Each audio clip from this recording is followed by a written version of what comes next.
la chance d'être le directeur de l'abbaye d'Eau depuis 2020. Ça va bientôt faire 5 ans.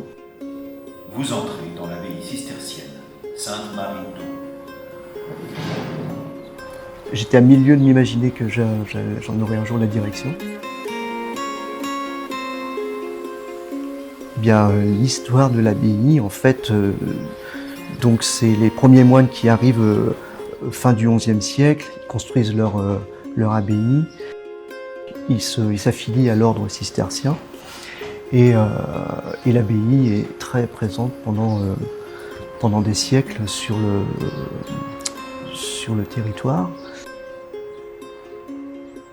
Et en fait, c'est la Révolution française qui a chassé les derniers moines qui étaient là. Ils étaient 6 encore à l'époque où les troupes révolutionnaires sont arrivées. Alors parce qu'on a tout le centre d'interprétation qui explique toute cette histoire de l'abbaye, c'est l'exposition permanente qui est là.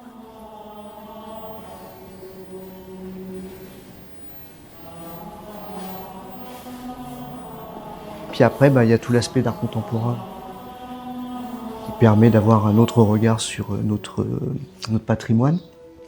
Et puis en proposant aussi des événements. On essaye de toucher tout public à chaque fois.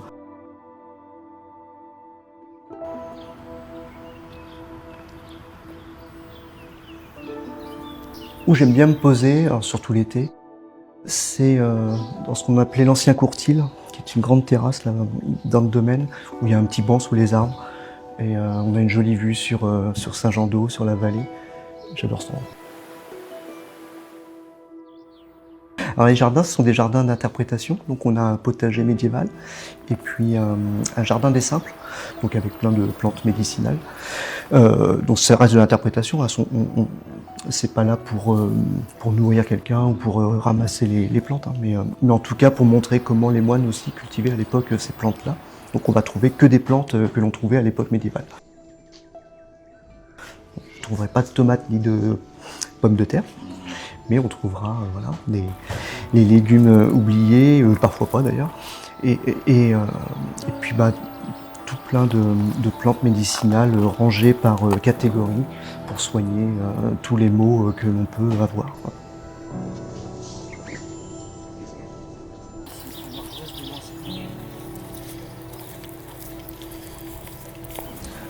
La rosace là-haut qui est vraiment l'emblème de l'abbaye d'Eau.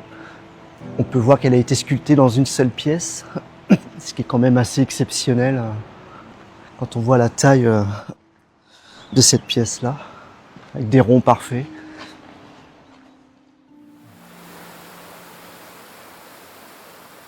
La transmission, c'est vraiment le cœur de notre métier aussi, c'est de faire perdurer ce patrimoine et que tout le monde ait conscience de son existence. Et donc, on reçoit beaucoup les scolaires, on travaille beaucoup avec les collèges de tout le département, toutes les écoles locales aussi.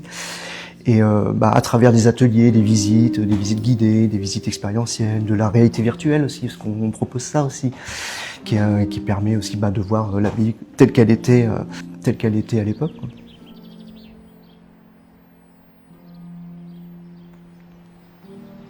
C'est une quiétude qu'on entend. C'est juste l'eau, les oiseaux.